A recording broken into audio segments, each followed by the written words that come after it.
মুগ্ধ কর্নারে বিনামূল্যে পানি, উচ্ছ্বাসিত বিপিএল এর দর্শকেরা।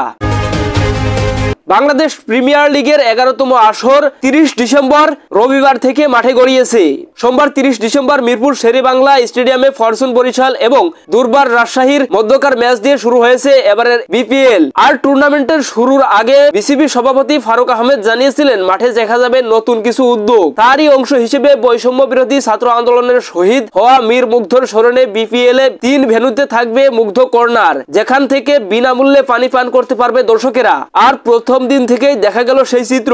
মাঠে প্রবেশের পথেই সকল গেটের সামনে রয়েছে মুগ্ধ কর্নার। সব মিলিয়ে শেরেবাংলায় এমন বুথ রয়েছে 11টি। বিনামূল্যে পানি খেতে পেরে দর্শকেরাও বেশ উচ্ছ্বসিত। এর আগে সব বিপিএল এ 1 গ্লাস পানির মূল্য ছিল 10 টাকা, এবার সেটা ফ্রিতে খেতে পারছেন দর্শকেরা। টুর্নামেন্ট শুরুর আগে থেকেই এসব উদ্যোগের কথা জানিয়েছিলেন বিসিবি। শনিবার বিসিবি পরিচালক নাজমুল আবেদিন ফাহিম বলেছিলেন, আমরা এবার খুব যত্নবান থাকবো দর্শকদের ব্যাপারে, ফ্রি পানির ব্যবস্থা করব। আগে যে জিনিসটা নিয়ে অনেক সমস্যা হতো সে জায়গায় পুষ্টি আমাদের পাশে এসে দাঁড়িয়েছে।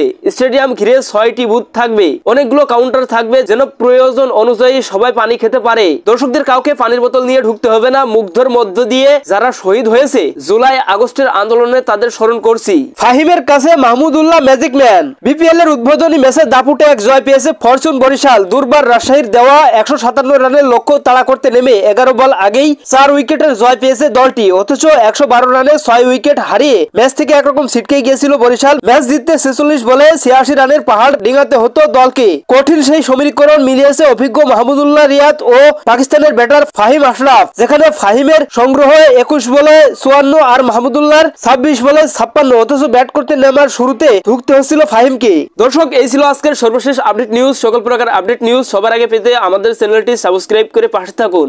ধন্যবাদ সবাইকে। আল্লাহ হাফিজ।